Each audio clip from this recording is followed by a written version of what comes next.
Қысқасын айтқанда, фильм түсірдім.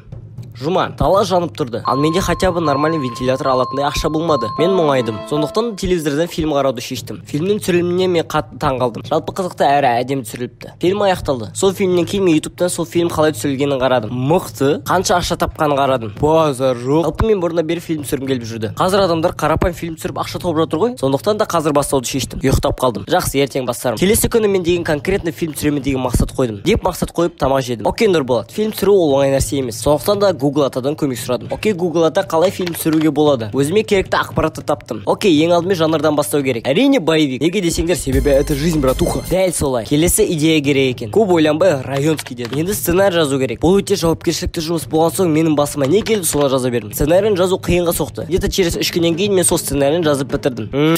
Шедевр. Наконец-то фильм түсіріп бастай берсем болады. Бірақ бір проблема бар. Менде оборудование жоқ болды. Енді не істеймін? Ну ничего, бір амалын табармын. Мен паркта жүрдім. Паркта бір адам өзінің фотоаппаратымен гүлдерді түсіріп жатыр екен. Вот содан мен сұрап ала тұрдым. Бұл ешқандай ұрлық емес. Ақырында өзіме керекті құралдарды алдым. Болды, енді фильм түсіре берсем болады. Айта жоқ, тағы бір проблема бар. Актерлар жоқ. Мен профессионалды актерлардың және жұлдыздардың личикасын мен фильмге түсіңізші деп жаздым. Олар менен гонорар ештеңе деп сұрады. Гонорарыңды білмеймін, бір-екі чайыңа шек алып, үйіңе такси дей салдым. Олар мені чысыға тықты. Ой, ладно, керек едіңдер маған. Мен кастинг жүргізуді шештім. Өзіме әдемі типа режиссерский шапка киіп отырдым. Өзімді нағыз режиссер құсап сезіндім. Ал кастингке тек достарым қатысты. Олар маған өздерінің өнерлерін көрсетті. Базар жоқ екен. Мен орнынан тұрып шапалақтадым. Бастарынан сипаладым. Оларға сценарий бердім. Олар сценарийін оқып говно деді. Сөзсіңдер сол говноға деді. Олар давай я деді. Келесі күні біз съемканы бастадық. Мен как всегда өзімнің режиссерский стилімде жүрмін. Ал мына қасқалар даже сценарий жаттамапты. Окей, импровизациямен түсіреміз. Камера мотор дей берген сайын мыналар күле береді. Бұл маған ұнамады. Мен тыныш деп айқайладым. Олар одан сайын күле берді. Мен оларға егер фильм жақсы шығып жатса гонорарын бөлемін дедім. Олар рөлге беріліп ойнады. Мен үзіліске шығып кеткен кезде олар жабайланып бастады. Мен үзілістен келгенде олар құтырып бірдеңе істеп жүрді. Біреу даже штативпен камера үшін өліп бара жатқан дым көрмеген адам құсап. Кейін бәрін түзеп фильмді түсіріп аяқтадық. Мен барлығына рахмет айттым. Үйге барып фильмнің монтажына кірістім. Бірнеше күндерден кейін мен әрең монтаждап болдым. Фильмді ютубқа апарайын деп отқанда ноутбугымнан көк экран пайда болды.